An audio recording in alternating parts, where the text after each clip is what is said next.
utuu kompiitaruu uruu dhiibaa kan dhuftanis utuu kompiitaruu yaaddoo bukkee kan dhuftanis nagaa waaqa warqee qabu bakka buutuu siniif kennee simaa fuudhaa nagaa gooftaa isa guutuu gattaniidhaaf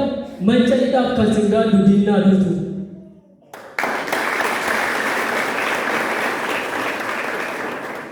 Gaafa jedhu mootaa raaraa afaan kootti nami'aa ija kootu gaarii ilaala jireenyi koo sinsi'aa jajjabaanneen of argata maqaa kana gaafan waamu humna argadheen diina argadha wanti hamaan anan saamu of tuffatee gadoon qabee anaan jedhee isa cabe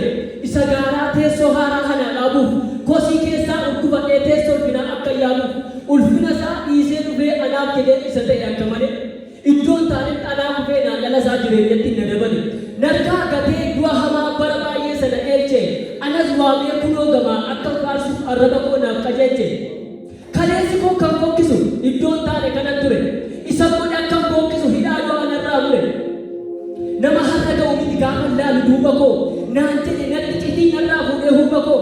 holmaa isaa hin salphisu nan dubbadha yayyabisee silaa humtuu nan hambisu isa jiruuf na hambise.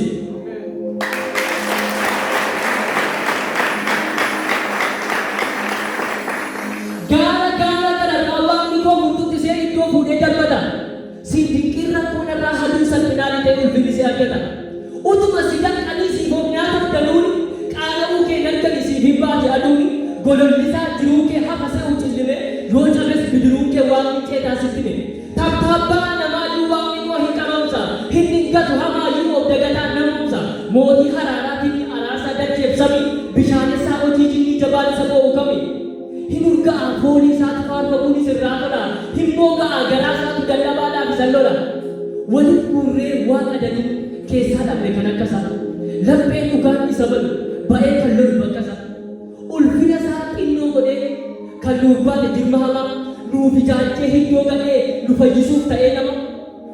ofii isaatii obbaafatee kan ijaare godoo lubbuu dhala isaatti har'as furaa nama hundumaa badee badu kan baqate gara isaatti.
Of argatu kana booddee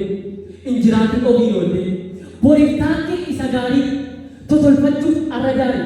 na dhageessaa nama hunda hattis ijoollee xinnoo gooftaan keenya hin mul'ataa hin turulloo kan nu uumes kan nu shuumes gooftaa sirrii malee keenya dachee darbuuf miti birrii firoota koo si'i jaallatan si gorfadhe na dhukkubsaa dubbii kana yoo bulfadhe